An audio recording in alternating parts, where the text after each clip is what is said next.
Anthony on Air podcast back for another episode brought to you by our good pals over at Hero Soap Company, the absolute best soap that I have ever used. Link in the description below. More on them in a moment. Frankie C is here with us. We are talking about Ghislaine Maxwell again. She's making some huge news. Turns out she was married. Bail. I'm sorry, but come on. She's married. How did nobody know this? It's crazy. We'll get into Elon Musk. There's some news about him. And then we have a Pornhub story tonight for everybody's pleasure. So there you go. Very nice.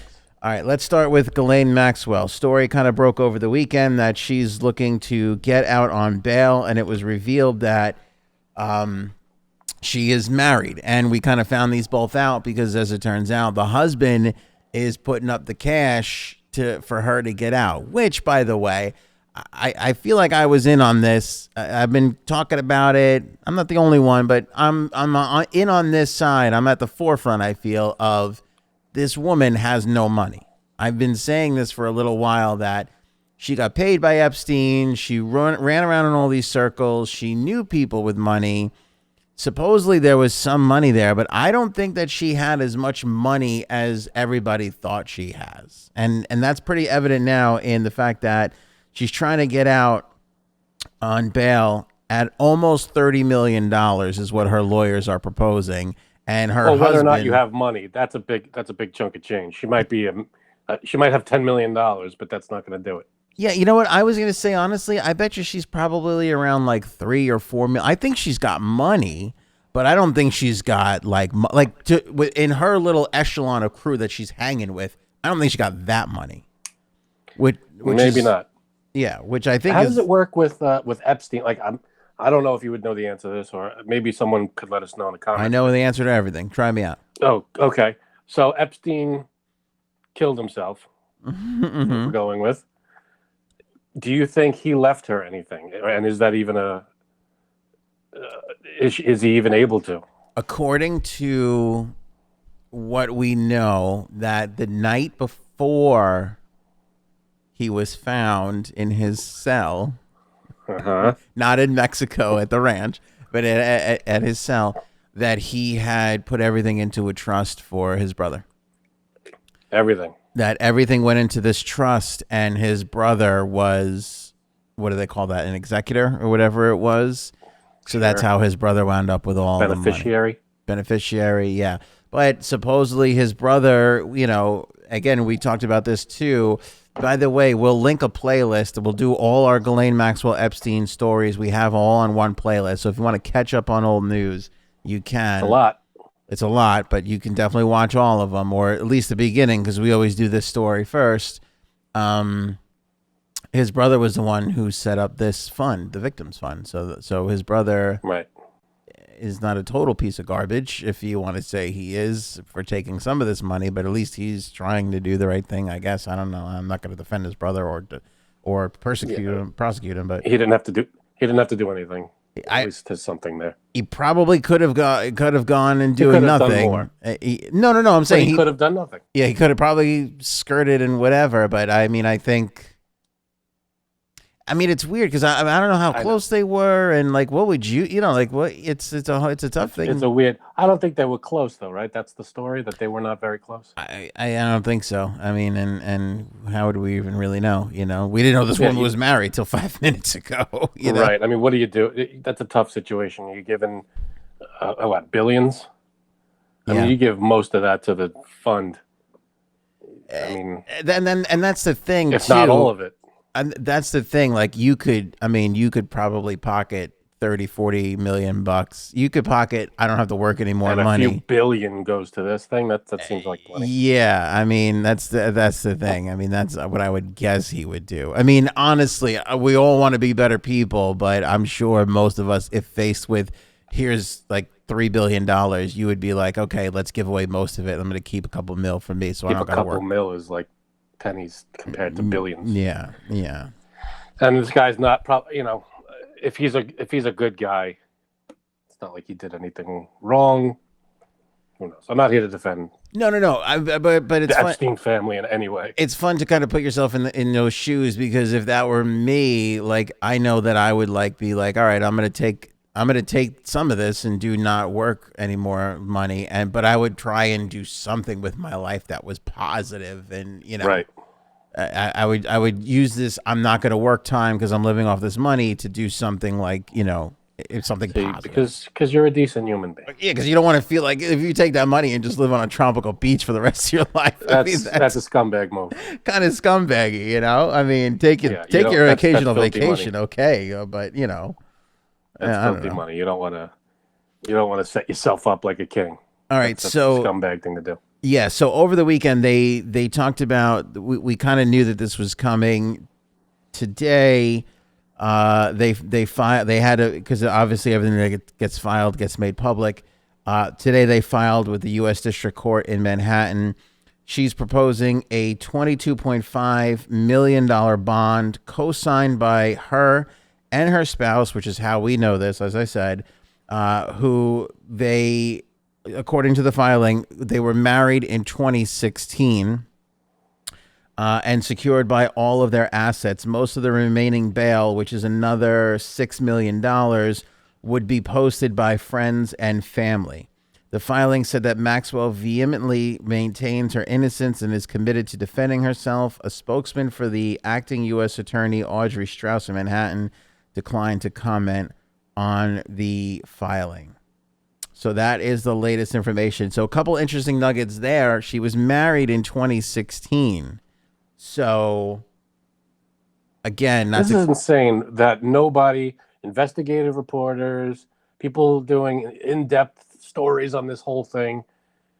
I feel like, isn't that like question one? Who's close to these people? Who's affiliated with these people? I mean, for 4 years she's been married. No one's looked into that. No one's really known, I guess. I mean, I don't know. I mean, you have to file a marriage license with the state, but is that something I feel like it would be public, I don't know. Unless she got married out of the country. I don't know. Yeah, I wonder. I mean, there's plenty on her husband here that we're going to get into, but it's Scott Borgenson, who's a pretty big business tycoon type guy in a lot of businesses. But here's the thing, like, again, Epstein's first arrest is 2007. So she's out in the papers and everything from that time on. Things start to heat up again, much later. It's just, I don't know. It's odd timing to me, 2016. I guess it would be more odd if it was 2018 or 2019. But I mean, they've been rumored to be together. It's not like we didn't know that they were kind of like boyfriend, girlfriend, or had some sort of a relationship. That's been rumored to be out there for a long time. But the fact that they're married, that's such a weird thing not to be able to discover. Like, I feel like that would be public record. And also, like, it was my understanding, and again, I don't know everything there is to know about Scott Borgenson, but it was my understanding that this guy's he's got a lot of money. She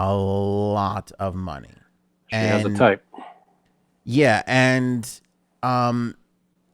he's only putting up $22 million. Like, I feel, I mean, maybe that's all he has. Maybe that's all he feels comfortable with. He's been valued at $100 million.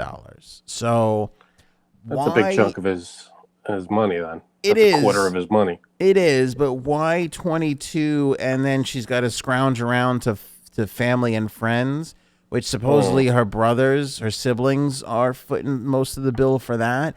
And who are these friends that are like, oh yeah, sure, Ghislaine, I'm gonna. Yeah, I don't know. People that are close to her that I guess people that are convinced she's innocent because they're close friends. I don't know. But I'm assuming this $100 million from this guy is not all like, it's not like cash. I'm sure he has property and stuff that is in right. That makes up the rest of it. Right. It's not all liquid. I agree. But so he's not going to be able to get all of it. But maybe. It's like, I mean, Frank, I mean, honestly, like I could name probably 2 to 4 people that if given this particular situation, I would maybe talk to and give them the benefit of the doubt and kind of be there for them. But you want like money or defense or me to publicly be like, no, I mean, I don't think so.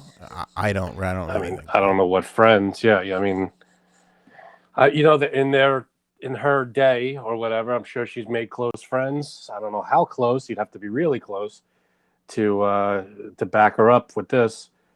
I mean, unless it's family, I don't know what kind of family she's got I mean, other than even the husband. yeah, even then, I mean, again, I get innocent and until proven guilty. I get it, but the evidence here is pretty over. I got to say this too. I think this is. I think she's got a good shot. I mean, $30 million in bail. That is a lot of money. That is a lot. Yeah. Like you're really talking about now putting the like. Here's my point. Let me clarify. Her lawyers know what they're doing. They are putting an awful lot of pressure on the court system to be like, look, here you go. Here's 30 million. Like, there's a reason they got there. This number wasn't. They didn't come to this number by accident. Well, what? How would they come to 30 million? What does that number mean for them? I mean, it's basically putting the pressure on the courts to say, look, here's $30 million. Here's several people signing on. Here's guarantee it with certain amount of assets that she's not going to walk away. You haven't proven anything yet. I mean, these are again that one lawyer that she hired defended some of the most famous terrorists ever. You think this woman's not running in there with you haven't proven that she has done a thing yet. Yet you're keeping. That's why all the stories about she's losing weight. Well, it's the severity of the crime. And if it's a murder suspect, the bail is higher than if it's like a tax guy. It depends on the crime, and that's why it's so high. I agree, but what the courts are saying and what everybody else feels is look at what Epstein did and look at how he got away with this to a degree and how she's probably trying to pull the same stuff. Yet I bet you her lawyers are saying she has nothing to do with Jeffrey Epstein and you're being biased towards her based on what she's been accused of and hasn't been proven to do based on what this other person that she has nothing to do with. Like that's what their defense is going to be.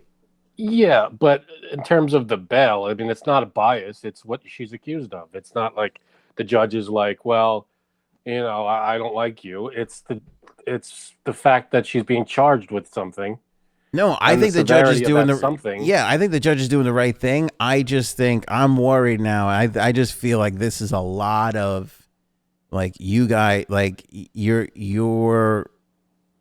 there. It feels like they're trying to put the onus on you guys are being biased towards our client because of some other extenuating circumstance that has nothing to do with her and she's innocent and blah blah blah. And here's $30 million to back up our claim. It's not a extenuating circumstance. It's all part of this trial. No, to you and me, our opinion, but to their opinion, it's all the same thing, right? It's the same. No, because look at this from her world. She's like, I'm innocent, and her lawyer believes her. Of course, she's going to be like that, and her husband believes her, and all these people believe her. So they're all looking at this, going, she's being unfairly treated, and $30 million to prove it, and they won't even give her that. That's how unfairly she's being treated.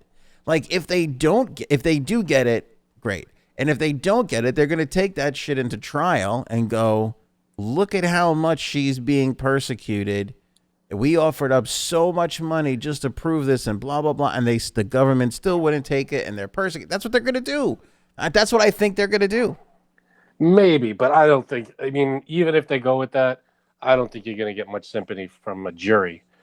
It's like, yeah, 30 million. That's what you get. You're affiliated with all these wealthy billionaires and 30 million to you should be able to scrounge that up, especially with a husband. That's not just his money. That's your money too. Can put up 22 million. I mean, I'm sure they looked at her assets. She's not someone living in a shanty. She's probably well-to-do. I'm sure she has some money. So I'm sure they take that into account. And plus, it's all refundable at the end of the trial, guilty or not guilty. Yes. So let's get into Scott Borgenson. He's 43. He's CEO of a tech company. He left his wife for Ghislaine Maxwell, reportedly Good 5 years move. ago, right? Maxwell has been living with Borgenson at his $3 million oceanfront mansion in Manchester by the Sea for the past 3 years. It's been reported that Borgenson has a history of heavy drinking and alleged domestic abuse. According to divorce papers, he once told his wife, quote, "Don't make me beat you in front of the kids." So, class Oh, that's act. sweet. What a Yeah. sweetheart. Yeah. You think that was in a Valentine's Day card or Right? unlike Maxwell, Borgenson, sometimes you get down on yourself. You're like, man, I was kind of rude to somebody yesterday. It wasn't their fault. It was kind of like a misunderstanding. And it'll eat at you all day. And Yeah. yeah. And But, I said something to the guy. I said something to this guy, and I go, "Did you double check because this doesn't check out right?" And he goes, "Guy, I've been doing this for 30 years," and that sat with me for the whole the 24. Yeah. that's a little on him. And I know you, that's probably not the way it went down, but if that's the way it went down, then it's on him a little bit. Well, But my feeling is that you were a little bit of a jerk, and you're asking of him. You were probably like, "Guy, you got to check this again." That's exactly how you said it. Well, if I was there. something happened to they were checking on something. I don't hate to be vague, but we went for this check thing, and the guy came back and was like, you didn't get it, you don't qualify or whatever. And I'm like, there's no way that's right. And that's the second that you turned into a rude jerk. No, and I said no. I know. I was like, was it this? Is it that? What could it be? I didn't understand, and he was kind of explaining to me, and none of it was making any sense. And I was like, could it be that maybe are you sure you double checked everything? That was what I said. Yeah. No. Wait. Is that rude? You're sugarcoating it right now. No. That is not the way you said it. No, because he was very nice. Moment. He was nice about it today because we talked about it today. And I said to him, I felt bad about, because I said that. And he goes, "I've been doing this for 30 years. I'm pretty sure it's all correct on my end." And I said, okay. I took him on his word. And it turns out we couldn't finish it because it was a Sunday. And it turns out today he called, and I don't know where the mistake was, but it was not me or on our end. And I don't think it was even on his end. It was on probably whoever had to do all the checking and whatever. And I said to him, "Listen, I felt bad about asking you." And he said, no. He said, "I could tell by your reaction when I told you that you had never been in this situation before." And I said, that was exactly it. Nobody has ever told me that I was not qualified, blah, blah, blah, whatever. So I knew there was a mistake somewhere. I was like, I didn't want to accuse you. I didn't. And I did it turn out that there was a mistake? It was on whoever was doing the checking that. All right, so there was. Yeah, so but it wasn't on his end. I mean, that's what he told me. I would take him for his word, but but my point is that ate at me. Sounds like a couple of jerks going after you and him. Yeah, I was gonna call it like when you have a dance off. Yeah, you being jerks, it would be a blank off, but that didn't really. It sounded better in my head, but. I feel like it's the battle of the jerks is what it sounded like to me. Yeah, but anyway, so I might have been a little annoyed, and I was a little cold to my wife on the way home, and I felt bad about it. But now that I read this, I'm like, you know what? I'm not that bad of a person. I shouldn't be beating myself up over this. Don't beat yourself up. I mean, there's assholes out there. Yeah. All right. Anyway, Borgenson, unlike Maxwell, came from humble beginnings. He was born in a small town in Missouri. He taught in the Coast Guard. He was a founding managing director of the Academy of Institute for Leadership. He went on to advise the White House on maritime policy. I don't know. He founded maritime policy. Yeah, he founded the shipping. When I want maritime policy, I go to Missouri. That's true. It's like the furthest state from the ocean. The most landlocked state. He started the data analytics company Cargo Metrics in 2010. He resigned as CEO in July due to intense media interest around his involvement with Maxwell. In a statement, the company said that Borgenson stepped down to ensure his presence would not become a distraction from the work he believes in so deeply. See that, and that was what was interesting because he denied numerous times that he was involved with Maxwell. He said the two were just friends. And now it turns out that's a loving relationship. Yeah. When you have to hide that fact that you're married to your wife. Yeah. Not something doesn't square up there. Shady, right? It's like just It's a little shady. shady. Yeah, very shady. A lot of shade. Something's wrong there. So that's the latest on Ghislaine Maxwell. I got to tell you, for the first time ever in this process, I'm cringing a bit because I think she's gonna get bail. I really do. I think she's gonna get it. Well, even if you get bail, there's restrictions. You gotta check in a lot. I It's mean, not they like she's let gonna the be guy able to. after I get what you're saying, but after Epstein, it's like, I'm damn, just trying to make you feel better. they're gonna let this woman literally walk out the door. It's gonna be very unsettling for a lot of I people. know, but I'm sure she can't leave the state. She probably can't. She got to check in every so often. She can't do anything. She's probably got eyes on her all the time. I'm sure. Hopefully. I think this is like she's got to wear a bracelet and stay at a certain location. So hopefully, But the thing is that I'm sure there's people screaming, and I'm not looking at the chat right now, but I'm sure there's people screaming in the thing like, "How could you be okay with this? So how do we know? We haven't seen a picture of her yet. She's walking out now, and We get that one a lot. How do we know she's even has been arrested or is still alive? We don't have a mugshot. Yeah. If we had a mugshot, we'd show you, I guess. But Totally.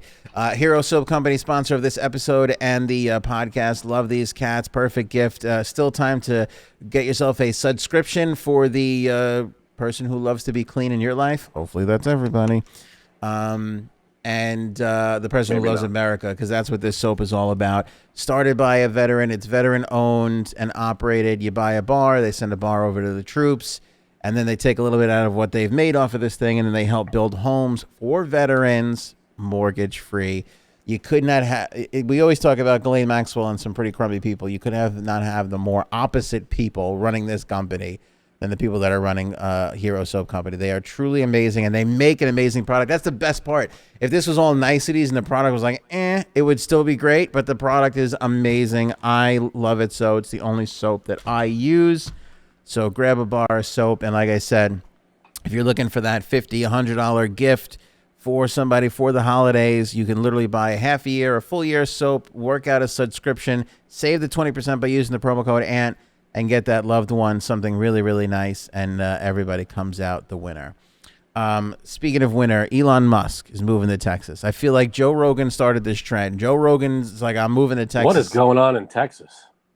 Everybody hates California. All the restrictions are crazy in California. They never really fully got anywhere near close to open, and now they're tightening down everything again. Plus, there's insane taxes.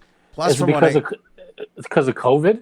I think COVID put it into hyperdrive of where it was like crummy, and they were paying a lot of taxes, and there supposedly in Los Angeles there's a huge homeless problem, and things are getting a little unsafe, and a lot of things kind of just falling apart. And then you have COVID come in, and now everything is shut down, and more businesses are going out of business. And I think people got, they got kind of fed up. So Rogan literally up and left, took his whole family, his podcast, Jamie, his whole business, took it out over there. And then plus he's a big hunter. I'm sure the hunting in Texas is probably way more of a thing than in California. I don't know for sure, but he's a big hunter. I know that. Rogan. And then you have COVID come in, and like I said, everything. Oh, but then you have the income tax issue. So Texas, there's no state income tax. So if you're pulling in bank, you're paying, millions of dollars sometimes in state income tax. How is that no state income tax? Texas, what do they do? Florida, there's no state income tax. There's a bunch. There's like 9 states that don't have a state income tax.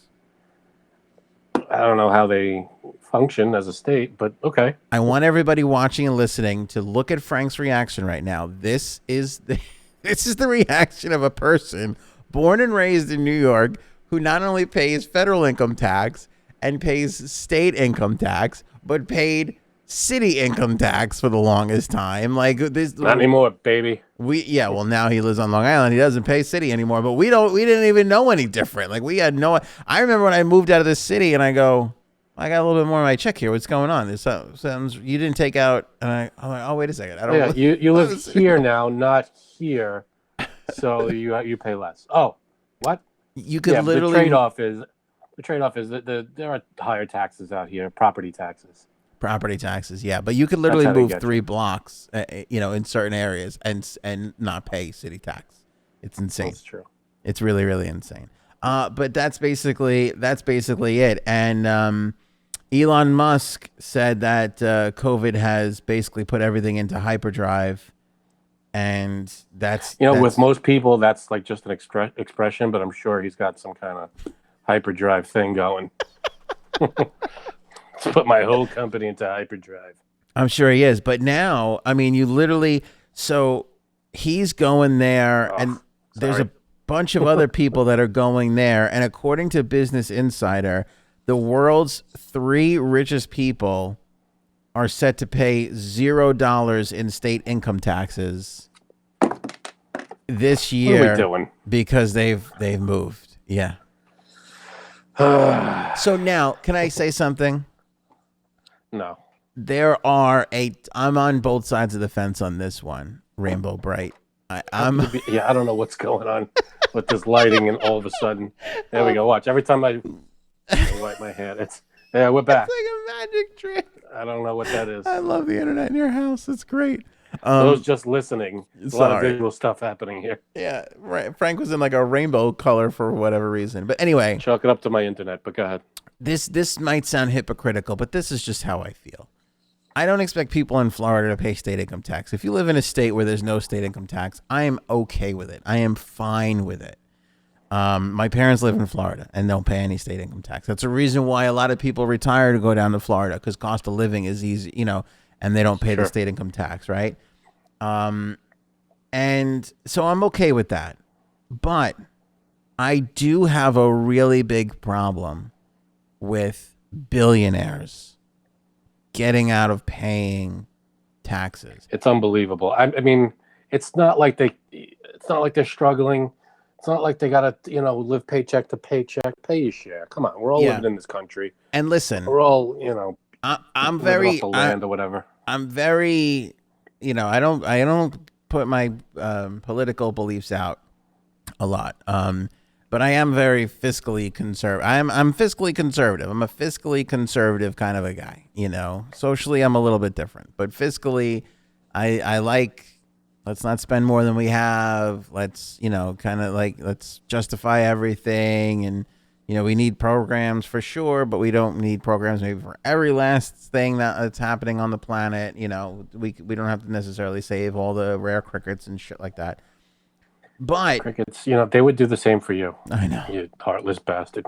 But because look, I believe if you got somebody that's making $350,000, $800,000, $1 million, and they want to use some loopholes so that they can, do the best they can to keep employing people. I'm for that. I'm okay with that. People go, oh, you start taxing the rich people and they're not going to be able to open up businesses. I will concede that argument. But when you're talking about billionaires, no, there should just be a percentage. Everybody, whatever you make, you pay the percentage, and that's it. If it's 10%, 5% of your income, 10%, whatever the percentage is, whatever you earn, a percentage goes back to the government. That's it. Why is there so many loopholes? Just pay your share. I mean, what the hell? See, my thing is I understand the arguments, and I'm okay with, if you're going to save a little bit here and use your loopholes to save a little bit there, okay. But you better be using that money to employ people. You better be starting businesses. You better be investing in something. Yeah, you better be. That's no law. There's no trust. Yeah, I get it. But here's my problem. When you have people that are using these loopholes to get out of paying, and then there's billions and billions that they have in the bank, and that money is just being saved and not being put back into. There are some people like Bezos. He can't spend his money for the rest of his life, even if he tried. Like that to me, that's an economic killer when you have that situation. You're not using that money towards what we all need, which is to keep these economic pistons running, baby. The thing is, it's his money. You can't tell someone what to do with their money. You can't. Unless you tax them. I mean, that's the only way. Yeah. But see, You can't say, well, you have $1 billion, $10 billion, $30 billion, whatever it is. So we're just going to ask you for some back. No, you have to make it a law. You have to say, you've earned this much, give some back. Sorry, you have to pay your share. It seems like we're all living in this country. It seems like the best we could do, Frank, is Warren Buffett, who still doesn't pay his fair share, but at least he talks about the fact that he doesn't pay his fair share, and this needs to be fixed. You know what I'm saying? So that seems to be the best we could do now. The first step is admitting there's a problem. Yeah, I would love to take it a step farther and see if we can't figure this all out. But it's unbelievable. I get it. Set up for this. I get it. Elon, it's his business, and he can run it how he sees fit. And if he thinks he could do better in Texas, God bless, let him go to Texas. He's free to live wherever he wants, of course, or work wherever he wants. I get it. But as a country, not a state, as the country, you should have to pay federal. You have to pay your federal taxes. It has to be a percentage. And if you're making billions of dollars, how could you get away with paying zero? How is that a thing? Yeah, it just kind of seems crazy. Why can't I pay zero? I get it. And he looks at it, he goes, I'm paying this much to live in California, and if I move to Texas, I'll be paying this much. Okay, I'll move to Texas. But it's kind of like, fine. Elon, do you you're fine. You could Yeah, pay what is he saving? A few mil? What is that? That's a couple of pennies to us. To him, it's practically nothing. And that's my point. Him saving that money isn't doing anybody a favor. The millionaire who moves to Texas to save themselves a little bit more money so that they can then go buy another business or whatever it is, or buy a yacht and employ a guy to drive the. Okay, fine. I'm not going to argue with that. But these billionaires are where I start to have a little bit of an issue. That's just me. Finally, Frankie, they're not paying their fare. That's it. Yeah. I'm not going to. You're not wrong. I don't disagree with you. Finally, it seems that Pornhub, big move today, Pornhub has completely removed all its unverified content from its site, meaning that if you can't prove that you've uploaded something that you own it, or I don't know what their verification process is, but because I've never gone through it, but they are removing everything that they cannot verify is true to ownership, which basically means that every last video that I uploaded of your mom is coming down. So this is a big day for you and your family. You didn't verify it, man. That's on you. Well, it's hard. She never really gave me permit. It's tough. There was a lot of guys in the. Let's not get into the reasons of why. As long as you got everybody's signatures, I don't know what the problem is. Well, a couple of smudges in here or there, and it got, like I said, you start after 50, you gotta blur some faces. You get past that. I don't understand the big hold up here, but I'm sure that's a smart move. It's a good move. No, I mean, I guess it's a little safer. I love it when like places, and again, you could call me judgmentally here on this one, but I just love it when places like Pornhub go, oh, wait a second, we have to have some standards here. Like you can literally go on there and watch. Every place needs standards. Some of the most horrific. I know, but I'm just saying, like you can watch some of the most horrific acts one person can ever perform on another person, and they go, oh, wait a second, we got to make sure this is verified. You got to make sure these people are who they say they are or whatever.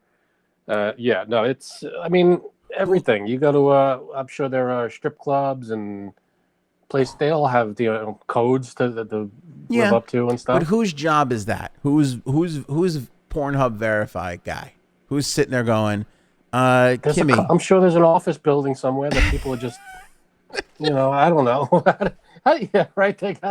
How do they prove that? Send me your videos. We'll see. We'll go through them. Who's going? You think there's someone that's watched every single one? Yeah, Kimmy, I see. There's a. Listen, can you? There's like the video with you. You're tied up. There's 17 guys. Was that you? Was that really you?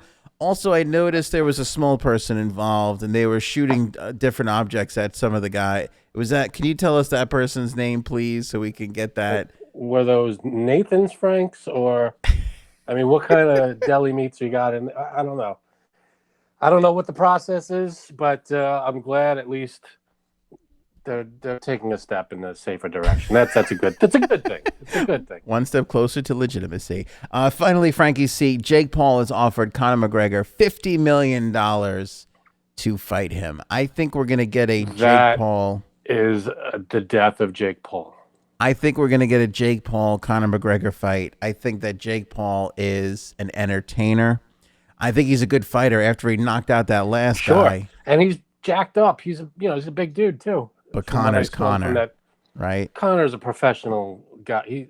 I saw a little bit of the Jake Paul thing, and yeah, maybe he trained a little bit, but he's not a professional fighter, right? Mm-mm. He doesn't do it. He just did it for this one fight. No, I mean he has a few. He's got a handful. He's got a handful of fights under his belt. He's at the point where I would consider him a legitimate fighter, but I would be nervous putting him in the ring with a Conor McGregor who's been in like 50 fights. You know what I'm saying? Like, because he's still just like 10 or less fights into this whole. He shouldn't be like, I wouldn't fight him, but he shouldn't be. But I also wouldn't sign off on this because I. Listen, I mean, isn't there like a manager, someone that handles him, saying, "No, Rock, I'm not going to support you," that kind of thing? Maybe, but you know what? He's also a showman because he comes on. He made this whole video. Can we show his video? No, I can't because we'll get pulled down for it. But you can see there's TMZ. Like he looks like a dick. He's like got a cigar and. He looks all disheveled and stuff. He's promoting. He's gonna get buzz out of this, whether he gets the fight or not. By the way, Dana White said that he won't let that happen. Who's Dana White? Dana White is the guy who runs the UFC, so he would have to give the okay. Yeah, I don't keep up with the UFC, but I know Conor McGregor will probably kick his ass. Yeah. Well, listen, this isn't Star Wars, so we don't expect you to know about all this. It's okay, buddy. First of all, more people follow Star Wars than UFC, I would bet. Yeah, Star Wars has a bit more of a legacy to it. I would agree with that. So. Not to take away anything from UFC. UFC has holds its own, I'm sure. Absolutely. But this would be like putting Chewbacca in the ring with Baby Yoda. Like, I just don't. I mean, I know Yoda got powers. That would actually be a good fight. Would it? Okay. See, I don't know what I'm talking about. Yoda's got some powers. Baby Yoda. See, ignore me. You shouldn't talk about the UFC. I shouldn't talk about Star Wars. You don't know what you're talking about. You got to read up on these things before you come at me with Star Wars knowledge. I got a lot of work to do. All right. That's it for this episode. Appreciate you guys hanging out. We are back on our 3 shows a week run. So... really excited about that. We'll see you again in a couple of days. Any last words there, Frankie C? No. Continue to stay safe out there. Wear your masks, all that stuff, and be good to each other. If you're wondering why Frankie C has maple syrup hanging behind him, know that I am wondering too, and I don't know the reasons why. It has to do with Pornhub verification. That's all I'm legally allowed to say. Go on Pornhub and search maple syrup and see what happens to you. You're a lot safer to do those searches today now that everything has been verified. There's a meaning behind everything. All right, thanks so much for watching. Don't forget to subscribe to our Second Clips channel. You'll see the link pop up on the screen if you're watching on YouTube. If you're listening anywhere else, rate and review. Share it with all your friends. Thanks so much for watching, and we'll catch you guys on the next one.